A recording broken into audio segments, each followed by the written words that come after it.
Okay, so we're working Archer at the park.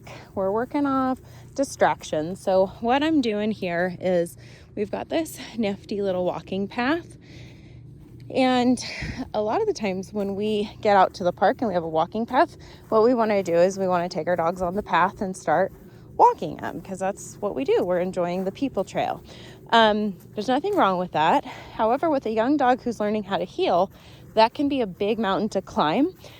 Especially if they don't know how to focus and disengage with things in their environment to re-engage with you. And so what I'm doing is I'm planting myself off to the side. We've got lots of space. Most people aren't walking right here. They're walking on the path. Occasionally we've had some dogs come out, just on this little field, but we've had enough space to work on some focus. So Archer gets hyper focused on dogs and new things. And so we want to find ways to encourage him to focus on us so that we aren't getting a dog that's very excitable by the environment around them.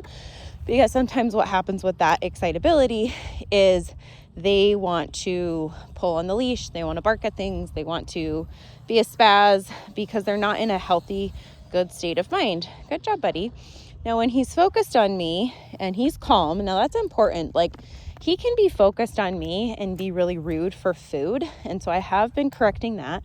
Nope, you can't be pushing my hand to get food. I give you food when I give you food. Archer, heel. But there's times when he's not, and he's calm and he's being really polite here, which is great. Then we will just have this very casual, calm walk.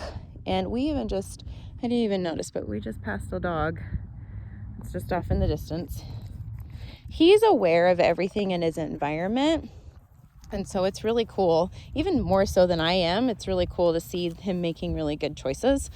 He doesn't always make good choices. He's a young puppy. Archer, heel. But that's what he's learning. And we also set ourselves up where I don't work him for hours on end in one session. So right now we have passed several dogs. We have passed several people. He's in a really good rhythm. He's calming down. I've given him a couple corrections for nudging me for food and that kind of thing. And a couple corrections for eating stuff off the ground and, those kinds of things. So we've had a lot of really good things to work off of. I might work him for another 5 minutes and then call it good, because I don't want to overwork a puppy. They're going to get burned out, get shut down, get frustrated. And so, and then that can lead to us getting frustrated. So I want to make sure that we are coming in this with a healthy mindset, and he's being really good. There's a couple times that certain types of people will catch his eye, and he's more aware of them, just like he is with dogs. And so again, I want him to be able to disengage with that. It doesn't matter what the person is doing. Maybe they walk different than most people you've seen. Maybe they look different than most people you've seen. Maybe they're wearing a funny hat you've never seen before. It doesn't really matter.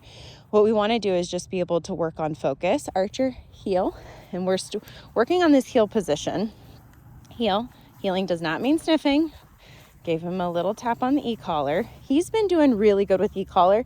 When you guys get back, I'd like to get started next week on teaching you guys the e-collar, because I feel like this is going to be a game changer, because he's so much calmer. I'm not even on the prong.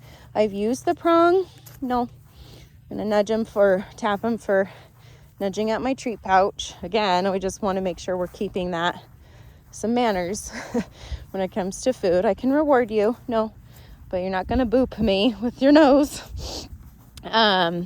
So we just want to make sure we're having healthy boundaries around positive things like food and toys and excitement. Those things aren't inherently bad, but they can lead to a dog turning their brain off, getting really excited, getting really pushy, and leading to overall rude behaviors. So anyway, he's doing really good. I'm really happy with how Marin worked with him this weekend.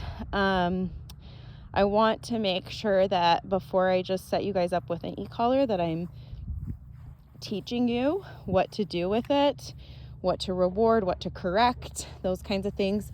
So it would be good to get this started when you guys get back into town.